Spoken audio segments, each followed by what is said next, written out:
Today on New England Living, we're heading to famed Fenway Park for some helpful lawn tips from the Red Sox renowned head groundskeeper. And we'll meet a local radio personality with an inspiring mission. Plus, Chef Matt King returns to the test kitchen. It all starts right now on New England Living. New England has a style all its own.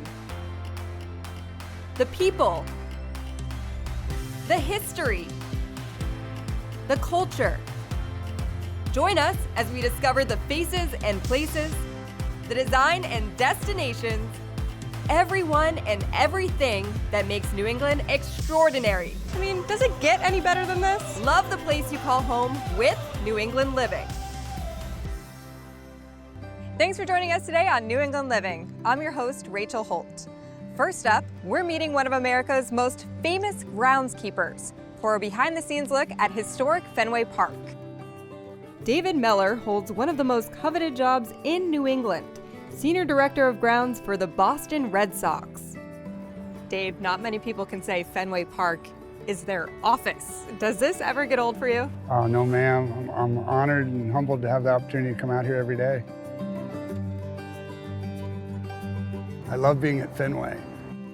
Just having the opportunity to be part of the team that helps care for Fenway is a dream.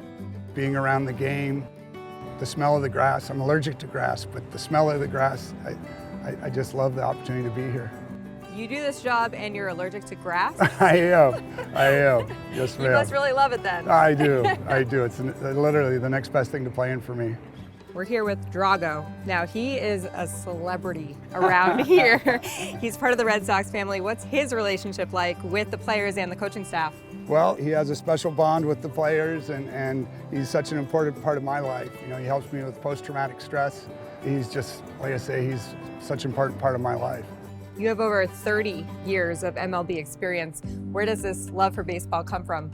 You know, I grew up a baseball fanatic. My grandfather played in 1902 in the majors. My dream was to make it into the majors as a player. And I got hit by a car a month after I graduated high school. And my family urged me to find a career that I would love to do. I grew up taking care of people's lawns and loved it. I enjoyed science in school. I loved baseball, and I wanted a job outside. So I figured someone had to be a groundskeeper in the majors. And 38 years ago, the Brewers gave me an opportunity, and I've been very blessed ever since to have the opportunity to be in the major leagues. We're dealing with some unique dimensions here at Fenway, so what's the secret to that?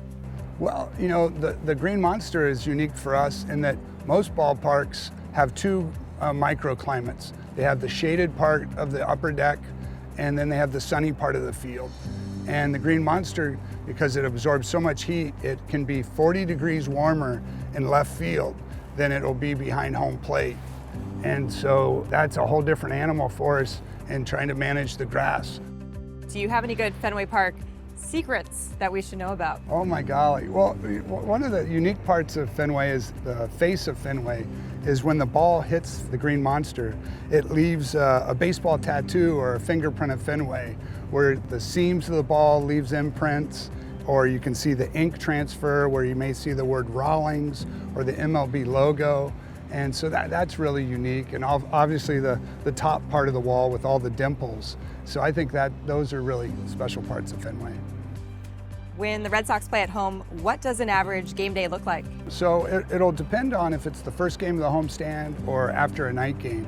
We'll start with prepping the home plate and the pitcher's mound, as well as the infield skin, and then once the baselines are ready, we'll paint the baselines. And we'll have you paint the baselines today and help on the infield skin, and we'll show you about mowing too. You trust me already, do Yes, you? ma'am, okay. we do. Okay. You've earned that trust. How's that? There we go. There you go. And we'll even have you help water the infield. How's that? Okay, you're really putting me to work. We're gonna are you put you to down work. someone in the staff? And with that, it was time to begin my training as a Fenway groundskeeper. First up, painting the baselines. We use paint, water, chalk, a little combination, just so it stays there throughout the game, just in case we have a rain delay or something. So we just take our little brush here, we dip it, get a little paint on there. We use our string just so it's consistent throughout the day, whoever paints whatever. You just put the brush down, and do your little stroke, and paint the nice white line. All right, Hey, you wanna give it a try? I would love to. There you go. Perfect. Wow. Nice. I am painting the field at Fenway Park. Up next, time to water the infield. Probably on a normal day, probably do it around like 5 or 6 times. You know, just give it a little color shot, just like that. And you want to give it a try? Okay, do it. So the hose wrapped around, that's a technique. Okay, that's I didn't know that one. A little tricky, a little tricky. Yeah. What do we think? Yeah, nice little color shot there. Not bad? Looking good, looking good. This is something that I didn't have on my bucket list, but now I do. This is cool. We'll keep walking over. Yeah, keep sure. going. And finally, a dream come true. I actually got to mow Fenway's sacred outfield. I can't believe you guys are letting me do this. Hey man, give it a shot. Just throw this down, pedal to the metal. Not pedal to the metal, but Now Dave is really nervous. right on. Have at it.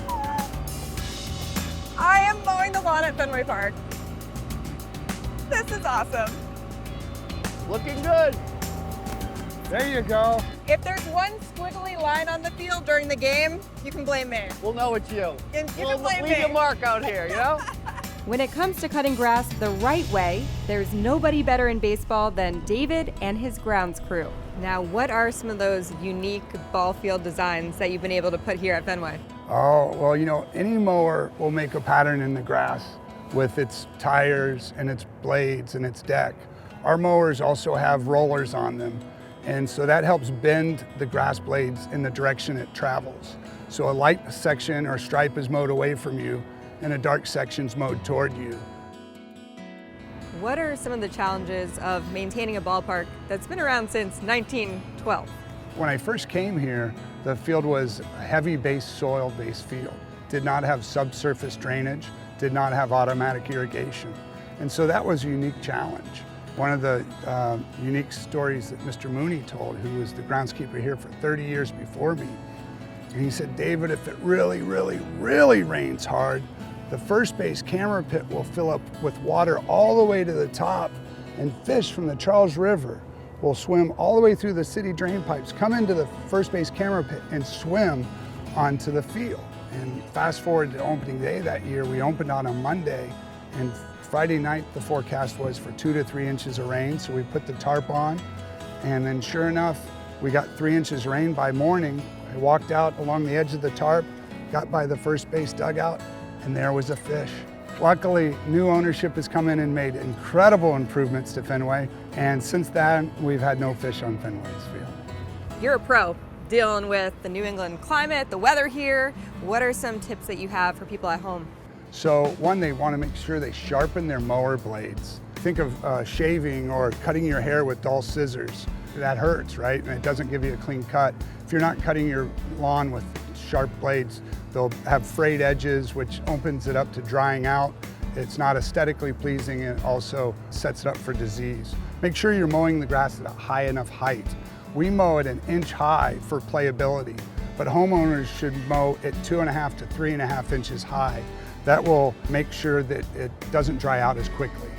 And speaking of drying out, the best time to water is between 2 a.m. and 7 a.m.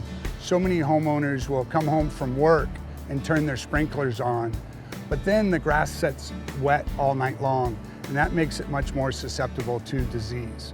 You've been doing this a while. You've been to a lot of ballparks. What makes Fenway special?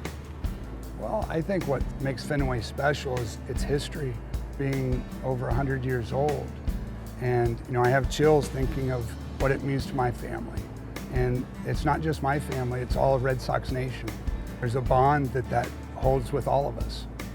I'm just humbled to have that opportunity to be one of the people that help care for Fenway. Coming up after the break, we'll meet the woman behind Boston's first Black female-owned digital radio station when New England Living returns after this.